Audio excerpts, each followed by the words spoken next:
ఓం నమో నారాయణాయ. వారాహి అమ్మకు నమస్కారం చేసుకుంటూ, అమ్మవారి దయ, ఆమె చల్లని చూపులు మనందరిపై ఉండాలి అని చెప్పి మనస్ఫూర్తిగా కోరుకుంటూ ఈ రోజుటి వీడియో స్టార్ట్ చేస్తున్నాను ఫ్రెండ్స్. ఇక ఈరోజు వీడియోలో మనం చూడబోయేది ఏంటి అంటే, ప్రతిరోజు మనం వారాహి అమ్మవారిని ఎంతో ఇష్టంగా పూజిస్తూ ఉన్నాం కదా. అలాగే ఈరోజు పంచమి. ఈ పంచమి రోజున అమ్మవారు మనకు ఒక సందేశాన్ని ఇవ్వడానికి వచ్చేసారండి. ఆ సందేశం ఏంటి అనేది విందాం.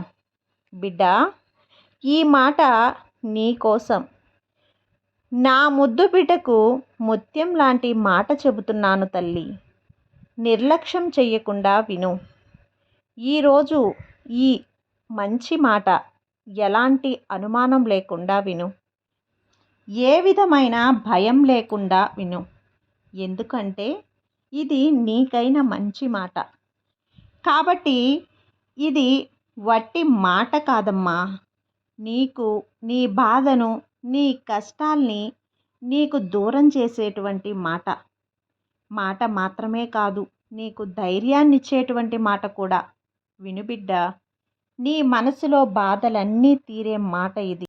నీ బాధ కొద్దిగా అయినా తగ్గుతుంది. నీ కోసం తెచ్చిన మాట తల్లి. నీ కోసం వచ్చిన వారి కోసం ఎక్కువ ప్రేమ చూపు. నీవు ఏది కూడా ఎదురు చూడవద్దు. ఎందుకు అంటే, ఇంతకు ముందు వరకు ఎలాగైతే ఉన్నారో ఇప్పుడు అలాగే ఉంటారని అనుకోవద్దు.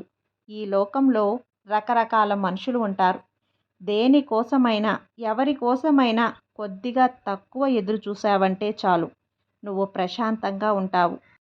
లేదు అంటే నువ్వు ప్రశాంతతను కోల్పోయి నిన్ను దిగులు మాత్రమే ఆవహిస్తుంది. నువ్వు చూపిన ప్రేమ వాళ్ళకి అందలేదు అన్నప్పుడు బాధని కలిగిస్తుంది. అదే నువ్వు ఎదురు చూడని ప్రేమ అనుకో, అప్పుడు ఎలాంటి కష్టం కూడా ఉండదు కదా. నీలాగే అందరూ ఉంటారు అనుకోవద్దు. నీ దగ్గర ఉన్న అభిమానం అవతలి వారి దగ్గర లేనప్పుడు బాధ మాత్రమే కలుగుతుంది. ప్రేమ, అభిమానం ఎదురు చూస్తావు కదా. ఇంతవరకు బాగానే ఉంది. వాళ్ళు అదే ప్రేమ తిరిగి నీకు మళ్ళీ ఇవ్వాలి అని నువ్వు ఎదురు చూసావు అంటే అప్పుడు బాధకి గురవుతున్నావు. నేను ఎదురు చూసిన ప్రేమ నాకు దక్కలేదే అని బాధపడి వారి మీద కోపాన్ని, అలాగే ఉక్రోషాన్ని పెంచుకుంటున్నావు. ఏం లాభం చెప్పు? వారి మీద ఎలాంటి తప్పు లేదమ్మా. వారి జీవితాల గురించి చూసుకుంటూ ఉన్నారు. ఈ లోకంలో వారి జీవితాల గురించి వారు చూసుకుంటూ ఎవ్వరి కోసం ఎవ్వరూ కూడా ప్రయాణించడం లేదు. ఎవ్వరి ప్రయాణం వాళ్ళే చేయాలి కదా. అలా ఉండగా నువ్వు నీ తల్లి దగ్గర, వారాహి అమ్మ దగ్గర వచ్చి ఆప్యాయంగా నాకు అనురాగం కావాలి, ఆప్యాయత కావాలి అని కోరుకోవటంలో సమంజసమా చెప్పు? కానీ ఏది కూడా తప్పులేదులే తల్లి. ఎందుకో తెలుసా? ఎవ్వరూ లేకుండా, ప్రేమ లేకుండా ఎలా ఉండిపోగలవు? ఉండలేవు కదా. అలా ఉండమని కూడా నేను చెప్పను. ఈ లోకంలో ప్రేమతోనే కదా అన్నీ నడుస్తున్నాయి. ప్రేమ, అభిమానం లేదు అంటే ఎలా ఈ లోకంలో ఉండగలం? నీకు నేను చెప్పేది అమితమైన ప్రేమ వద్దు అంటున్నాను. ఏదైనా సరే అపరిమితంగా ఉంటే చాలు. ఎలా అంటే, ఒక తల్లి ఒక బిడ్డ మీద చూసే ప్రేమ లాంటిది తల్లి. బిడ్డ మీద అమితమైన ప్రేమ చూపుతుంది. కానీ బిడ్డ కొన్ని సందర్భాలలో అలా ఉండదు బిడ్డ. అయినప్పటికీ తల్లి మాత్రం అదే ఆప్యాయతను చూపిస్తుంటుంది. అదే ఈ వారాహి అమ్మని నేను నా బిడ్డలపై, అంటే నీపై చూపిస్తున్నట్లుగా. నువ్వు కష్టం వచ్చినప్పుడు అమ్మా అని నన్ను అడుగుతావు.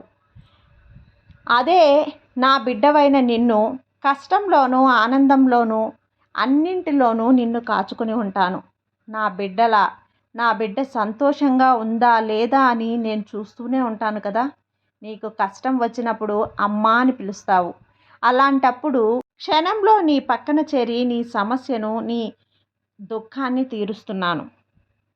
కానీ బిడ్డ, కొన్ని సందర్భాలలో బిడ్డ అలా ఉంటుంది. అయినప్పటికీ తల్లి మాత్రం అదే ఆప్యాయతను చూపిస్తుంది. బిడ్డ దగ్గర ఏ పని కూడా ఎదురు చూడదు. అలాగని తల్లి దగ్గర మాత్రమే ఉంటుంది. ఎవరు ఇష్టపడకపోయినా, ఎవరు దగ్గరికి తీయకపోయినా సరే నువ్వు మాత్రం అభిమానించేలా ఉండు. ఈరోజు నేనిది మాత్రమే చెప్పాలని రాలేదు తల్లి. ఇంకొక ముఖ్యమైన విషయం నీతో చెప్పాలి. ఎంతో ప్రేమపూర్వకమైన విషయం. ఇప్పుడు నీ జీవితం గురించి ఒక్క విషయం మాట్లాడాలని వచ్చాను. నీ సమస్యలన్నీ పక్కన పెట్టు. నువ్వు ప్రయాణించాల్సిన ప్రయాణాలు ఇంకా ఉంది. ఎంతో సాధించాల్సి ఉంది. ఎంతో చూడాల్సి ఉంది. జీవితం ఆనందంగా ఉండాల్సిన పనులు కూడా నువ్వు చెయ్యాలి. నీ జీవితం మీద నువ్వు జాగ్రత్త చూపుకోవాలి. ఈ జన్మ నీకు సాధారణమైంది కాదు తల్లి. నీ జీవితంలో ఎన్నో లక్ష్యాలు, ఎన్నో విషయాలు, ఎన్నో విజయాలు, ఎన్నో గెలుపులు సాధించాల్సిన పని ఉంది. నువ్వు కోరుకునే సమస్యలు, కోరికలు అన్నీ కూడా తీరిపోతాయి. అన్నీ ఒక పక్కన పెట్టి ఉండనీయమ్మా. కానీ నీ లక్ష్యాన్ని మాత్రం ఎప్పుడూ వదులుకోవద్దు. కొన్ని రోజులుగా నువ్వు చేయాల్సిన కొన్ని పనులు అలాగే ఉండిపోయాయి. నీకున్న దిగులుతో నువ్వు అవి మర్చిపోయావు. నీ పూర్వజన్మలో గుర్తుంచుకో. పూర్వజన్మ కర్మ తొలగించుకోవాలి. నీకు ఆధ్యాత్మిక వైపు అడుగులు వేయాలి. దేవుడి పట్ల నువ్వు కొంచెం శ్రద్ధ చూపాలి. ఇక్కడ ప్రతి జన్మకు అర్థం ఉంటుంది, ఒక కారణము ఉంటుంది. ఇప్పుడు నువ్వు ఈ వారాహి అమ్మ బిడ్డగా ఉన్నందుకు కూడా ఒక కారణం ఉందమ్మా. ఈ వారాహి అమ్మ నీకొక అండగా ఉన్నాను. తల్లిలా, నీకు తండ్రిలా నీ వెంటే నేను కాచుకొని ఉన్నాను. కారణాలు ఎన్నో ఉన్నా నిన్ను నేను బాగా సానపెట్టాలి కదా. నీకు అన్నింటినీ నువ్వు కోరుకునే విధంగా, నువ్వు సాధించే విధంగా ఈ తల్లి వారాహి అమ్మ బిడ్డగా నువ్వు జీవిస్తున్నావు. ఎందరికో సాయంగా ఉండాల్సిన దానివి. ఎలాంటి సమస్యను నీకు రావు తల్లి. మొట్టమొదట నీ మనసుని నువ్వు పదిలపరుచుకో. ఇతరులకు సాయం చేసే గుణాన్ని నువ్వు అలవర్చుకో. నువ్వు ఎవ్వరి దగ్గర సాయం అడే పరిస్థితి రాదు. నువ్వు మాత్రమే సాయం చేస్తావు. నీ బాధలు తలుచుకొని ఆ దేవుడి దగ్గర నువ్వు ఎప్పుడూ కూడా నీ భవిష్యత్తుని నిర్ణయించుకోవద్దు.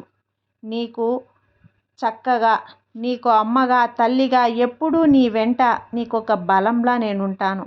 ఎప్పుడు కూడా నీకు తోడుగా ఉంటాను తల్లి. నువ్వు చేసే ప్రతి పనిలో కూడా వారాహి అమ్మని తలుచుకో. నీ పనులన్నీ విజయవంతమయ్యేలా చేస్తాను. నీకు శత్రు నాశనం అయ్యేలా చేస్తాను. నీకంటూ శత్రువులు ఎవ్వరూ లేకుండా చూస్తాను.